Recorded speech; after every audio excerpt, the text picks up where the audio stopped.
looks like we're all set and ready, so we will start with a coach or a quote from coach first, and then we'll open it up. And so please raise your hand and I will call on you. All right, coach? Big win for us to finish the week last week. Really, to step above and have players step up with our 2 leading scores out was phenomenal. Really special to watch their preparation all week and their approach. But like I tell them all the time, if what we did last week still looks big to us, we hadn't done anything. A sense of urgency, a sense of understanding how important each and every one of our SEC games are, to take that same consistent growth mindset approach that we've been taking and to build on. Sunday will be really important. We're happy to be home. We hope to have a great group of students and fans come out and support. We've been into amazing rowdy road environments at Auburn and at Ole Miss, and we just hope everyone will come out and support this group as we head into a couple of games at home. All right, Maxwell? Yeah, as you talk about, 2 games away. Obviously not like the worst road trips in the SEC, but just still, what's the benefits of being back home and just being able to stick to maybe a clutcher routine and a road routine? Well, I don't think anything's guaranteed at home. I think you look across this league, and I think there was one day where every road team won, and the parity. We don't take anything for granted. I just think when you can be in your own routine, and class has now started, we're resting in our own beds. We're in our regular routine as far as hydration and nutrition. Like, you have to take advantage of that. And so, especially as we head into 3 games in 7 days upcoming here, it's going to be really important that we defend our home court. We all know that's a big part of SEC play, and so we can build on our road experiences and just try to learn from them, but also learn that nothing is guaranteed at home. So that's the approach we'll take. Right, Ashley? This question's for Loyal. You had a couple big games, one at Tennessee and then just at Ole Miss. Just what about the big moments that just makes you want to step up in the spotlight and help your team out?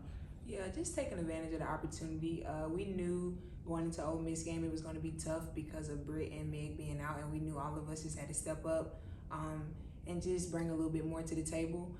So just being aggressive and just making an impact whenever I get in and just doing what I can. Right, Mason? Coach, usually when people talk about star players or the best players of the team being out, it allows other players to kind of get used to different roles, become stronger individually. Do you think that's kind of the case with your team, that when Brittany and Meg come back, the team will overall be stronger? Yeah, I think that's kind of the approach we took when Aaliyah and Carly were out. Obviously it's a little different because of the impact roles as far as the production numbers. That was a big blow to us. As happy as we were at Auburn, and then we come back and we were able to go, wow, that was a great road win, but boy, we lost a lot too, considering the situation. But it was more about what we do have, and that was going to be enough. And I just think that's the approach this team has taken all year. So when somebody else is down or somebody's not feeling well or somebody's out, just they continue to step up. And I think the harder it gets, the harder they've gone. So when Meg and Brittany come back, I think it can be a blessing in disguise. We don't need for anything to change when they come back. We just need to kind of accentuate what we're doing now and let it be even a bonus. It's kind of like a bonus for us. So, I see it every day in practice, even with them out there, what everyone else can do. And I think that's the strength of our team is really unique because we have so many people on any given day that can really rise above anything that they need to do, even give a little more, and they've done that. Right, Maxwell? This is for the players. Your coach was just talking about how there's nothing guaranteed at home. Kind of after 2 big road wins, is it a little easier to maybe lock in knowing that nothing is guaranteed at home after playing the spoiler twice? I think with the way that our conference schedule is set up, we know that we can't take any game for granted, whether we're at home or on the road. So we've kind of tried to have the same approach, regardless of the opponent, regardless of the location, of just making sure that we have 2 good days of prep and going into the game ready to compete. Yeah, I definitely agree with what HB said. It's definitely the same mindset. It doesn't matter whether we're home or away. We have to get started with a good start so that way we can continue and just try to win. We're trying to win. Right, follow up from Maxwell? And this one's your coach. Obviously, I hate to keep asking, but obviously you have an update on Jemiah, Brittany, and Megan. Nothing new on Jemiah. She's still out for personal reasons. Meg is still, her and Brittany are working with the trainer every single day. We're just continuing to take the rehab day by day in the process of return. Britt was able to get some shots up yesterday. But again, they'll both be game time decisions, and that's all I know today. Every day's a new day, and you just embrace each day and each moment to see what the next day's going to hold. And regardless if they are or aren't back, I know we have a group that'll be ready to fight and try to get another win. Right, Mason? Texas A&M is the next opponent on Thursday, correct? Just to make sure. I know their record kind of indicated maybe not a good team, but what have you seen from film in preparation for them in that game Thursday? Oh no, they're a really good team, and I think that's a misconception. I think that you look at who they've played in our league and how close it's been, and it's been a matter of possession. So they have our utmost respect. I don't think there's anybody in our locker room that's looking at anything other than a sense of urgency and desperation. And this is an important time of year. We need to grab every opportunity. So we're talking about, exactly understanding that Aaliyah Patty, who's an Ohio State transfer, and Jada Malone are so good inside. They run more ball screen actions than anybody in the country. I think they're number one in that. We've got our hands full trying to defend them. Again, they bring a system and style of play that defensively we've always struggled to score against at Georgia.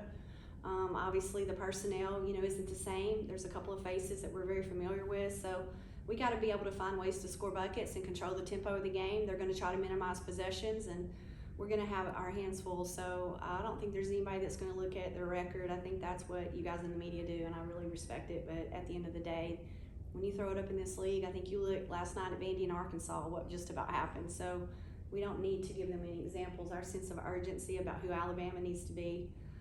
Guys, look, we're desperate. We're hungry. This team wants to make the NCAA tournament, and we understand every opportunity in front of us counts just the same. Right, Maxwell? I think you talk about, obviously, A&M went through a coaching change, right? Gabe Blair tied up the season, being a stable there, and now at least it's a kind of a familiar face with Jody coming over. It's Jody, right? Yeah. Okay, I'm bad at names sometimes, but coming over Georgia, so at least there's the benefit of you've had a lot of matches with Georgia. What are kind of the differences from last year and then this year? Well, I think she's done an unbelievable job considering all the injuries that they've had, considering the personnel changes, and she's adapted some of the things that they're doing to fit, obviously, their personnel. They've played more zone than I've seen her play in a 1-2-2, around 150 possessions, and then they're doing a really good job in their man defense. So they make it hard on people. When you look at across our league and what they're doing defensively, it's really, really good. And so she's done a really good job of making the most out of what they have and the situation they're faced with on a rebuild. And, she's going to do a great job there. So we got our hands full to be well coached and prepared, because they definitely, as much as we played them, and as many close games as we've had, they really understand our system as well. All right, and we'll finish with Ashley. Coach, you mentioned earlier just playing against stout defenses. You've played teams like Ole Miss, Georgia. How does playing these tough defenses kind of prepare you for LSU in the future, and then later on down the stretch, South Carolina? Well, it really does prepare us. What's been interesting, Ashley, is when you look across the different systems and style of play defensively. Like, we've played an Auburn team who gets up and picks you up full court and presses you, and really hard and man and active and long and athletic, and then you turn around and you play Ole Miss. And now you turn around and play an A&M team that's so good with their man, and then, obviously an LSU team too. So it's been good because we've tried to make the point with our team a lot of the things that we're working on from a fundamental standpoint early in practice to carrying that out into our game plan time, we can really build on. So it's been good for us, and obviously we responded a little bit, and we want to come out and, dictate the tempo. We've been able to do that on the road twice. It's going to be important we do that Thursday night. All right, thank you guys. Thank y'all. Roll Tide.